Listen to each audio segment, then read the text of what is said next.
A potential superpower, Bangladesh. Some are inclined to identify the mass upsurge of Bangladesh with French Revolution. In many nations, mass upsurge has induced significant socio-economic changes in the life of marginalized communities. There is no example of any colonial country that has adopted Western democracy where marginalized communities of workers and peasants have been lifted out of poverty. Yet, Western-style election-based politics is widely publicized as democracy. Just few years ago, somewhat similar mass upsurge erupted in Sri Lanka and subsided in a matter of few weeks. It is not clear whether the movement in Bangladesh may create history by empowering the marginalized community of peasants and workers. Yet, the presence of a personality like Muhammad Yunus in the developing political scenario is a positive indication for the future, since his major work is centered around the art of improving socio-economic conditions of the marginalized. It is reasonable to assume that the deprived and exploited communities who make up most of the population will be well represented in his administration. His experience and sincerity should also bring about positive changes in the material life of the marginalized community of Bangladesh. Whether such a Herculean task is achieved in the real-life setting as a function of time remains to be seen. A seasoned, able, and experienced political leadership, when empowers workers and peasants, can ensure and secure the process of building a highly developed and prosperous nation. This is precisely the example set by the sequence of events observed in countries like Russia, China, Vietnam, North Korea, Cuba, etc.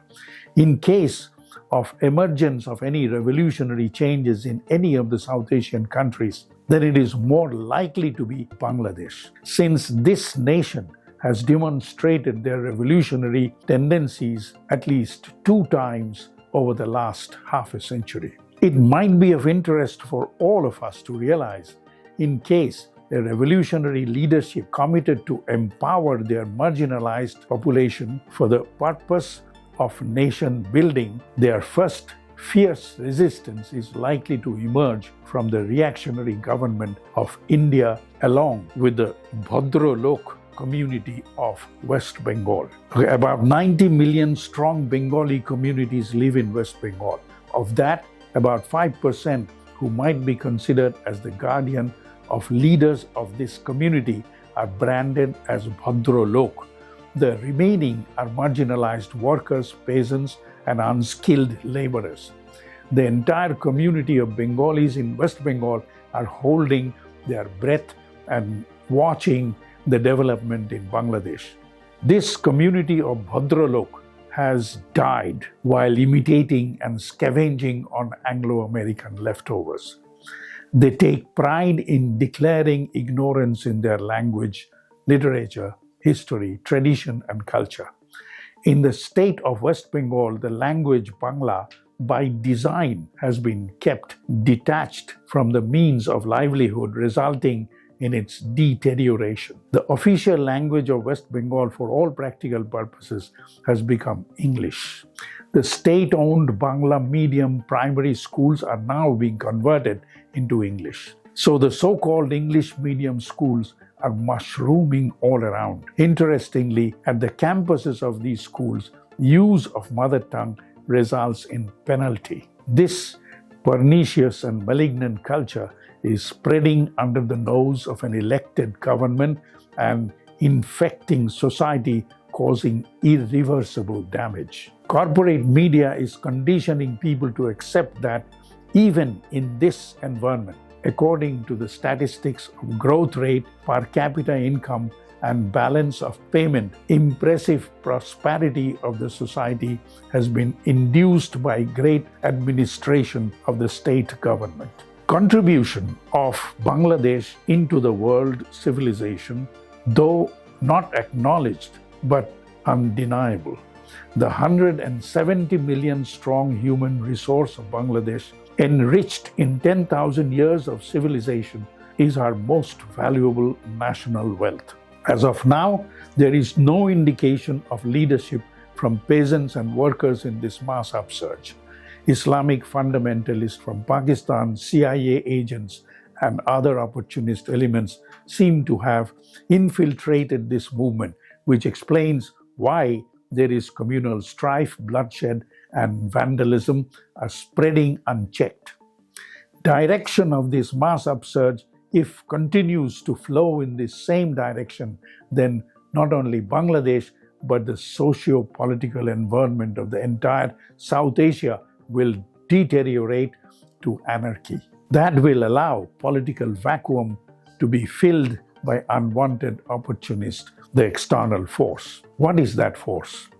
Based on the contemporary political experience, who else could it be other than clandestine saboteurs financed by Anglo-American West? Even though Western media and their satellites are aggressively trying to mobilize public opinion against China, in fact, China is being blamed for the current political dislocation in Bangladesh. Bhadralok community of West Bengal is a direct collaborator in this misinformation. The political scenario of Bangladesh is changing rapidly. In this fluid state, the task of conditioning human resources and engaging them for nation building is by no means an easy task. Kind of leadership required to achieve that goal may not be visible now. Identification and recognition of such a leadership, when that emerges, will not be easy task either. However, as and when that potential leadership emerges, who will take practical steps to install